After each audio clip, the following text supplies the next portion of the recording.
ಪಾಕಿಸ್ತಾನ ಅಲ್ಲ, ಪಾಪಿಸ್ತಾನ. ಯಾಕೆ ಗೊತ್ತಾ? ಅಲ್ಲಿ ಕುಡಿಯೋಕೆ ಈಗ ನೀರೇ ಇಲ್ಲ. ಮತ್ತೊಂದು ಹೊಸ ವಿಷಯ ಏನಂದರೆ, ಬಿರಿಯಾನಿ ಮಾಡೋಕೆ ಈರುಳ್ಳಿನೂ ಸಿಗಲ್ಲ, ಟೊಮ್ಯಾಟೋನೂ ಸಿಗಲ್ಲ. ಅಷ್ಟು ಯಾಕೆ, ಒಗ್ಗರಣೆ ಹಾಕೋಕೆ ಜೀರಿಗೆನೂ ಇರಲ್ಲ, ಸಾಸಿವೆನೂ ಇರಲ್ಲ. ಹಂಗೆ ಶಾಕ್ ಕೊಟ್ಟಿದೆ ನಮ್ಮ ಭಾರತ. ಪಾಕಿಸ್ತಾನಕ್ಕೆ ಈಗ ಶಾಕ್ ಮೇಲೆ ಶಾಕ್.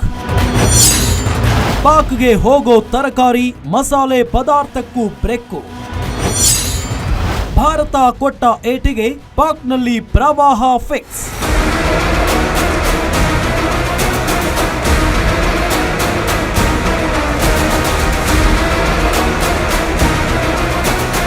ಭಾರತವನ್ನ ಕೆಣಕಿದ್ದ ಪಾಪಿ ಪಾಕಿಸ್ತಾನಕ್ಕೆ ಈಗ ನಡುಕ ಶುರುವಾಗಿ ಬಿಟ್ಟಿದೆ. ಅತ್ತ ಕುಡಿಯೋಕೆ ನೀರು ಸಿಗ್ತಿಲ್ಲ, ಮತ್ತೊಂದು ಕಡೆ ಪಾಕ್ ಆಕ್ರಮಿತ ಕಾಶ್ಮೀರದಲ್ಲಿ ಬೇಡ ಬೇಡ ಅಂದ್ರೂ ನೀರು ಬಿಟ್ಟು ಭಾರತ ಬೆವರಿಳಿಸುತ್ತಿದೆ. ಮತ್ತೊಂದು ಕಡೆ ಬಿರಿಯಾನಿ ಆಗ್ಲಿ, ದಾಲ್ ಕುರ್ಮಾ ಆಗ್ಲಿ, ರೈಸ್ ಸಾಂಬಾರ್ ಆಗ್ಲಿ ತಿನ್ನಂಗಿಲ್ಲ. ಯಾಕಂದ್ರೆ ಭಾರತ ಅದಕ್ಕೂ ಕಲ್ಲು ಹಾಕಿದೆ. ಈರುಳ್ಳಿ, ಟೊಮ್ಯಾಟೊ, ಮಸಾಲೆ ಪದಾರ್ಥ ಎಲ್ಲದರ ಸಪ್ಲೈನು ಭಾರತ ಬಂದ್ ಮಾಡಿದೆ. ಇದರಿಂದ ಪಾಕಿಗಳು ಪತರುಗುಟ್ಟಿ ಹೋಗಿದ್ದಾರೆ.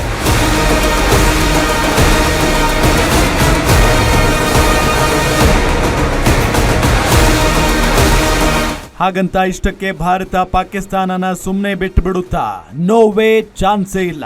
ಯಾಕಂದ್ರೆ ಅಸಲಿ ಆಟ ಇನ್ನೂ ಶುರುನೇ ಆಗಿಲ್ಲ.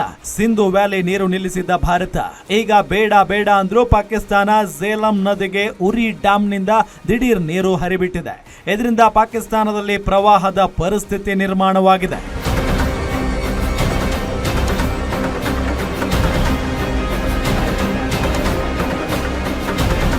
ಇದಿಷ್ಟು ಕೇವಲ ಟೀಸರ್ ಅಷ್ಟೇ.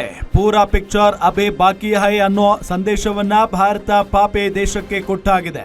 ಇರ್ಲಾರದೆ ಇರುವೆ ಬಿಟ್ಟುಕೊಂಡಿರೋ ಪಾಪಿ ದೇಶಕ್ಕೆ ಭಾರತ ತನ್ನ ಶಕ್ತಿ ತೋರಿಸೋ ಸಮಯ ಬಂದೇ ಬಿಟ್ಟಿದೆ. ಇತ್ತ 3 ಸೇನಾಪಡೆಗಳ ಮುಖ್ಯಸ್ಥರ ಜೊತೆ ರಕ್ಷಣಾ ಸಚಿವ ರಾಜನಾಥ್ ಸಿಂಗ್ ಅವರು ಸಭೆಯನ್ನ ನಡೆಸಿದ್ದಾರೆ. ಇದೊಂದು ಮೀಟಿಂಗ್ಗೆ ಸದ್ದಿಲ್ಲದೆ ಪಾಕಿಗೆ ಹಾರ್ಟ್ ಬೀಟ್ ಹೆಚ್ಚಾಗಿದೆ. ಈ ಮೀಟಿಂಗ್ ನಲ್ಲಿ ಯುದ್ಧದ ಸಿದ್ಧತೆಗಳ ಬಗ್ಗೆ ಚರ್ಚೆ ನಡೆಸಿರೋ ಚಾನ್ಸಸ್ ಹೆಚ್ಚಿದೆ ಅಂತಲೇ ಹೇಳಲಾಗ್ತಿದೆ. ಇದಕ್ಕೆ ಪೂರಕವಾಗಿ ಅರಬ್ಬಿ ಸಮುದ್ರದಲ್ಲಿ ನೌಕಾಪಡೆ ತಾಲೀಮು ನಡೆಸಿದ್ದು ಕ್ಷಿಪಣಿ ಪರೀಕ್ಷೆ ನಡೆಸಿದೆ.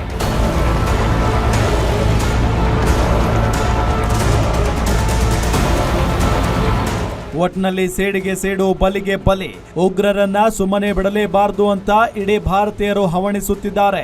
ಇತ್ತ ಕೇಂದ್ರವೂ ಕೂಡ ನುಗ್ಗಿ ಹೊಡೆಯುತ್ತೇವೆ ಅಂತ ಎದೆ ತಟ್ಟಿ ಹೇಳಿದ್ದು ಪಾಪಿ ದೇಶದ ವಿರುದ್ಧ ಯುದ್ಧ ನಡೆದೇ ಬಿಡುತ್ತಾ ಅನ್ನೋದನ್ನ ಭಾರತೀಯರು ಎದುರು ನೋಡುತ್ತಿದ್ದಾರೆ.